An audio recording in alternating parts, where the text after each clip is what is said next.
እሺ የዚህ የአራቱ ጥያቄዎች ትምህርት ተከታታዮቻችን ከዚህ በፊት ከአራቱ ውስጥ የመጀመሪያው ለምን የሚል ትምህርት ተምረናል። በመቀጠል ደግሞ ለማን የሚል ትምህርት ስንከታተል ቆይተናል። ዛሬ ከአራቱ ጥያቄዎች ውስጥ ከሚለው ሶስተኛውን ትምህርት ከኔ ጋር ደግሞ አብረን የምንከታተል ይሆናል። በዚህም መሰረት ምን የሚለውን እናያለን ማለት ነው። በዮሐንስ ወንጌል ምዕራፍ 4:29 ላይ ያደረግኩትን ሁሉ የነገረኝን ሰው ኑና እዩ እንጃ እርሱ ክርስቶስ ይሆንን አለችው። በዚህ ቃል ውስጥ የምናየው እቺ ሰማርያዊቱ ሴት ኢየሱስ ክርስቶስን ካገኘች በኋላ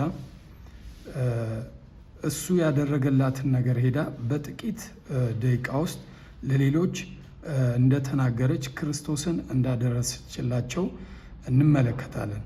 በዚህ በሶስተኛው ትምህርት ውስጥ በ15 ሰከንዶች ውስጥ ምስክርነታችንን ለሌላ ሰዎች የማድረስን ሂደት የምንመለከት ይሆናል።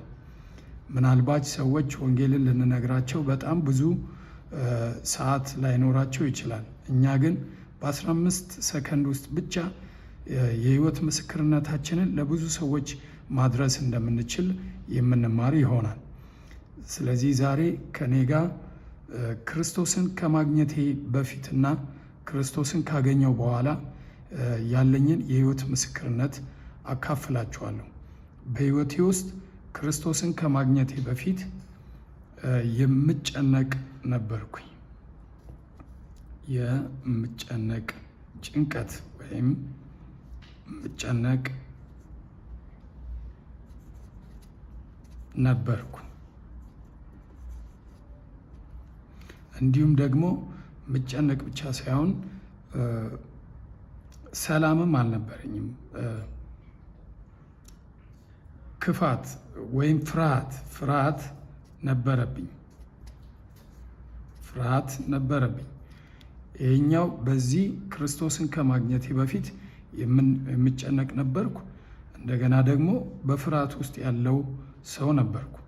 ስለዚህ ይሄ መስቀል የሚያሳየን ክርስቶስን ደግሞ ካገኘው በኋላ ያለው ህይወቴ ይሆናል እና ክርስቶስን ካገኘው በኋላ እረፍትን አግኝቻለሁ። እረፍት እንዲሁም ደግሞ ክርስቶስን ካገኘው በኋላ ደግሞ ሰላምን አግኝቻለሁ። ሰላም፣ የክርስቶስ ሰላምን አግኝቻለሁ። ምናልባት ይህንን ትምህርት እየተከታተላችሁ የምትገኙ ሰዎች ክርስቶስን ከማግኘት በፊት ምን አይነት ህይወት ነበራችሁ?